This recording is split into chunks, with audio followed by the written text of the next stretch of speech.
Nous voici donc prêts à écrire du code et on va utiliser directement la petite commande qu'on a installée juste avant qui s'appelle create react app. Je vous rappelle que par contre, attention, cette commande elle va créer un projet là où on est. Donc vous avez vu, moi j'ai pris soin avant la vidéo d'aller me placer dans mon terminal dans le dossier qui m'intéresse, là où je veux créer mon projet. Pensez à faire ça avant de lancer l'application. Donc nous on va créer une to-do list. Donc on va faire un create react app to-do list et vous allez voir que ça va se mettre à travailler, à télécharger des choses. Ce qui ne devrait pas prendre très longtemps normalement quand on a une bonne connexion. Si par contre vous avez une connexion un petit peu juste, ça risque de prendre un certain temps, ça peut être un petit peu long. Mais là, dans quelques secondes, on va avoir la main. Voilà, c'est terminé. Là, on a créé un projet, d'ailleurs on nous le dit, on nous dit qu'on a créé to-do list dans le dossier en question, donc dans un dossier to-do list. Et on nous donne un certain nombre de commandes disponibles pour lancer et faire différentes choses. On va les voir plus tard. Ce qui va nous intéresser à courte échéance, c'est ces deux commandes-là. C'est des to-do list pour rentrer dans notre dossier. Et puis yarn start, ça va nous servir à lancer notre application. Alors, si par hasard yarn n'était pas installé sur votre machine, normalement vous devriez pouvoir l'installer en faisant un npm install -g yarn. Comme ça, vous serez tranquille, vous l'aurez sous la main. Là, pour le coup, vous voyez, il a été visiblement mis à jour. Alors, une fois que je suis dans mon dossier, je vais lancer Visual Studio Code pour pouvoir consulter mon code. Alors, il est possible que chez vous, l'appel de Visual Studio Code ne fonctionne pas directement comme ça. Si ce n'est pas le cas, c'est pas grave, vous l'ouvrez directement à part et vous allez ouvrir le bon dossier directement dedans. J'ai plus besoin de mon terminal, donc je vais l'enlever. Et je vais immédiatement tester mon petit projet. Donc je vais ouvrir un terminal ici. Je peux tout à fait ouvrir un terminal directement dans Visual Studio Code. Vous avez un menu en haut. Et là, je vais taper la commande qu'on a vue il y a 2 minutes, yarn start. Donc là, ça mouline un petit peu. Et d'ici peu de temps, normalement, mon navigateur devrait s'ouvrir tout seul. Ce qu'il a fait, mais pas sur le bon écran. Donc je vous le ramène sur celui-ci. Toc, toc.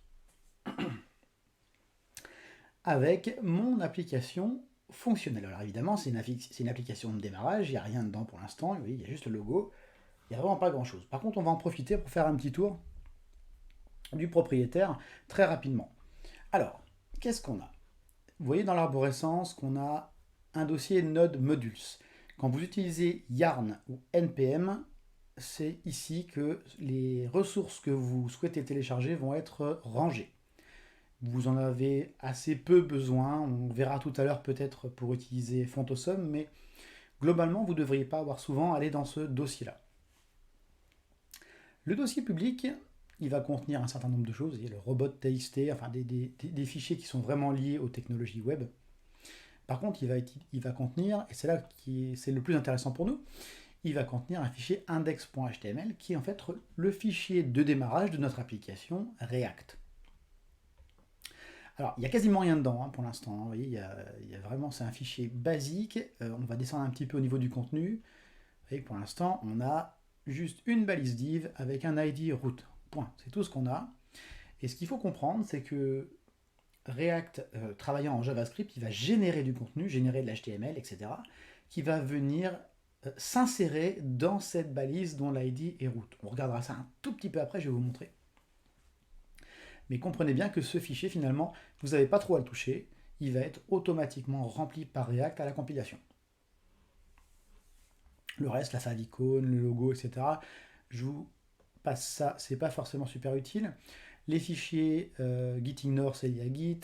Package.json, bon, c'est là où on va avoir nos scripts de démarrage rangés. On va avoir aussi la liste des paquets qui sont finalement téléchargés dans Node Modules. Pour l'instant, on ne devrait pas en avoir besoin beaucoup. Le README, c'est simplement un fichier texte de démarrage qui nous explique un petit peu comment démarrer notre projet React et qu'on remplacera probablement à terme par le mode d'emploi de notre to-do list, hein, puisque c'est ce qu'on va faire. Je ne sais pas si on le fera ensemble, mais c'est là qu'on le ferait si on avait besoin de le faire.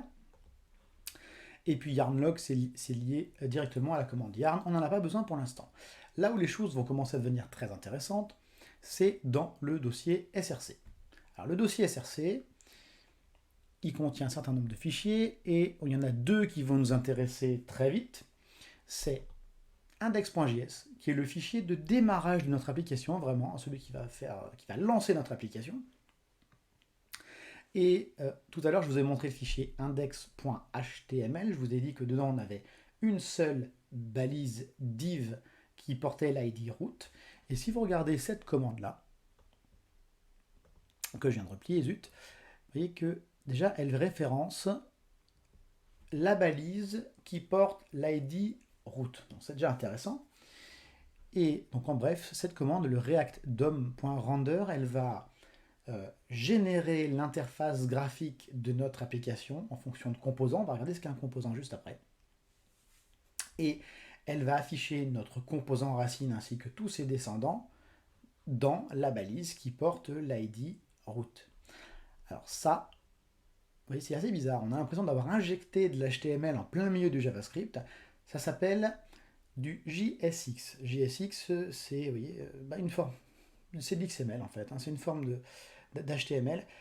On va utiliser des composants. Alors je ne vais pas vous montrer les composants ici. Comprenez juste que c'est une forme d'HTML qui va représenter notre interface graphique.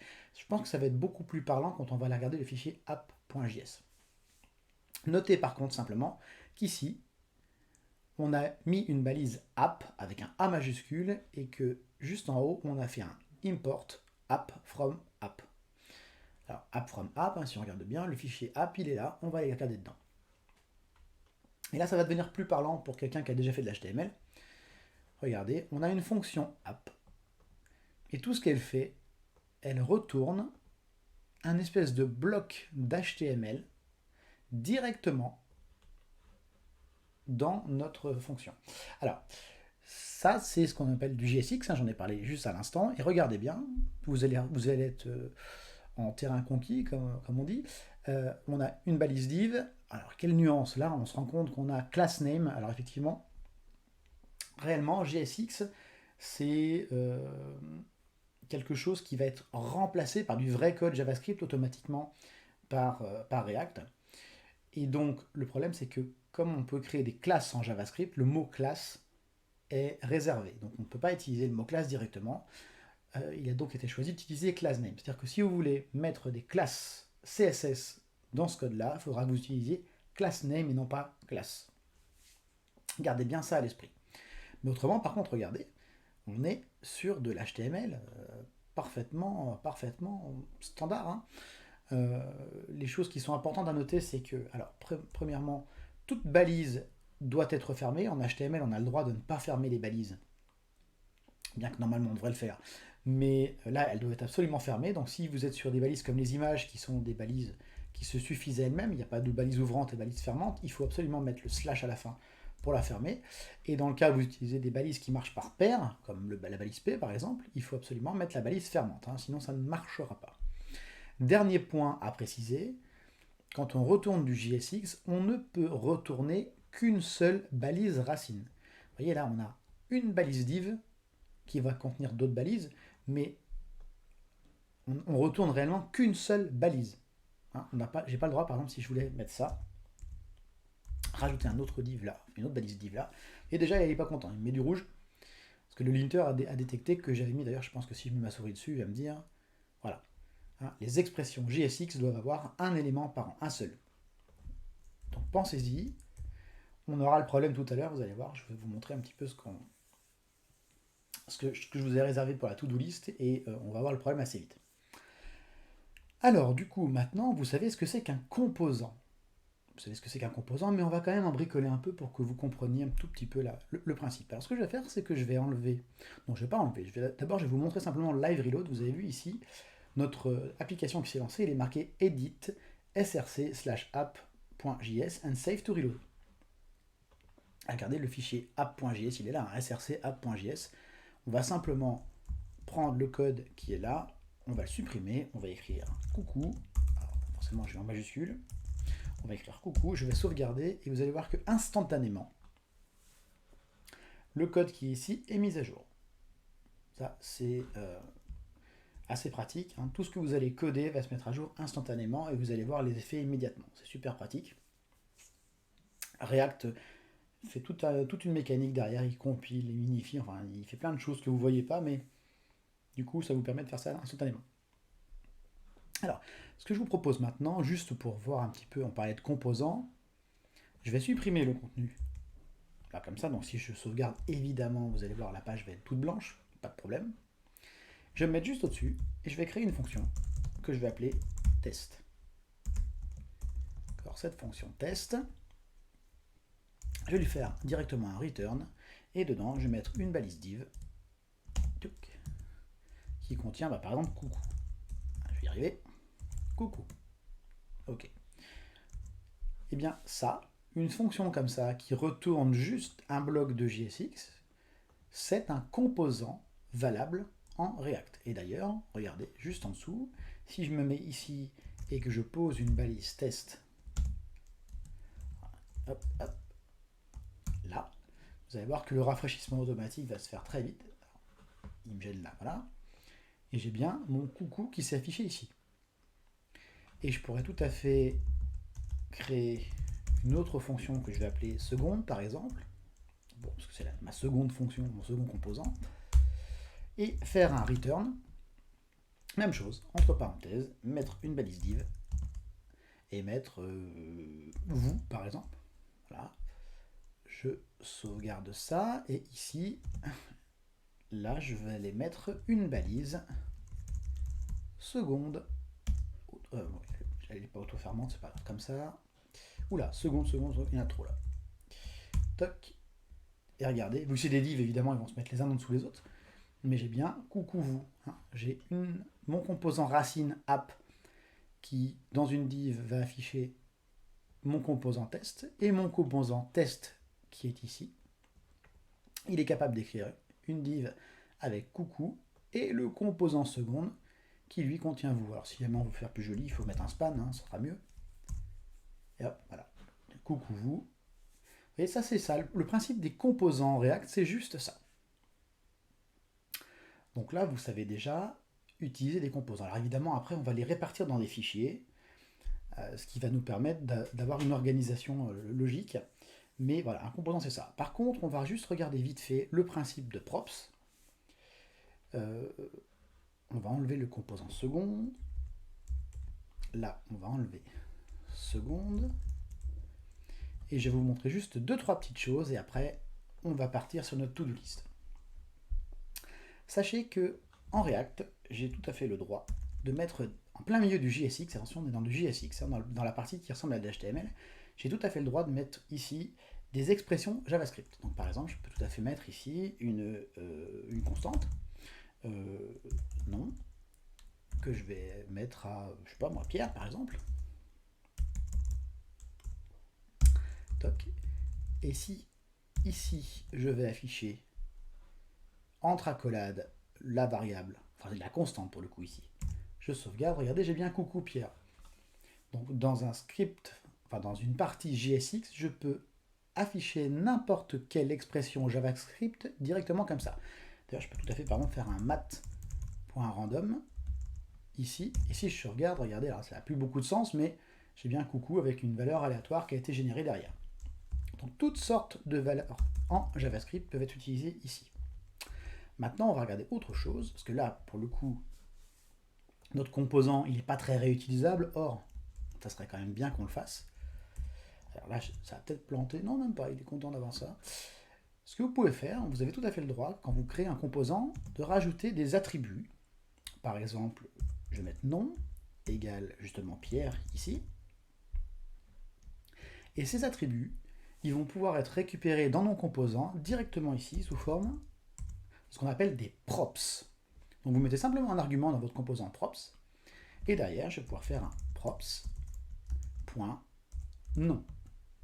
Hein, là, vu que mon argument ici, mon attribut s'appelle nom, eh bien, ici je récupère des props et je vais pouvoir utiliser props.nom, nom étant le même nom que l'attribut ici. Si je sauvegarde là, regardez, j'ai coucou Pierre. En fait, mon composant, je lui ai passé une information, Pierre, dans l'attribut nom, et je peux la récupérer ici. Première chose. Seconde chose, on utilise beaucoup en React ce qu'on appelle la déstructuration. Alors la déstructuration, c'est que au lieu de mettre un argument ici, on va plutôt considérer qu'on va recevoir un argument propre, qui est un objet, et donc on va simplement mettre entre accolades le nom des variables qu'on veut récupérer. Donc là, si je procède comme ça, regardez. Là, je sais que mon argument test, il va recevoir un objet. On a vu à l'instant les props. Et que cet objet, il va contenir un nom. Si je travaille comme ça, regardez, ça fonctionne aussi. Et là, je peux passer différents arguments. Je peux passer par exemple âge égale 25. Et ici, puisque dans mes props, j'aurai un âge, je vais pouvoir préciser un âge. Et puis ici, je pourrais tout à fait préciser âge. Comme ça, regardez, coucou Pierre, 25 ans. Donc je peux passer des informations directement à mes composants. Ça s'appelle les props. Et c'est un des concepts principaux de React. Pour l'instant, je ne vais pas aller beaucoup plus loin ici. Vous venez de créer une application React. On a regardé un petit peu comment on allait créer des composants. Je vais passer directement. Je vais vous montrer un petit peu la to-do list. Et on va commencer à l'intégrer.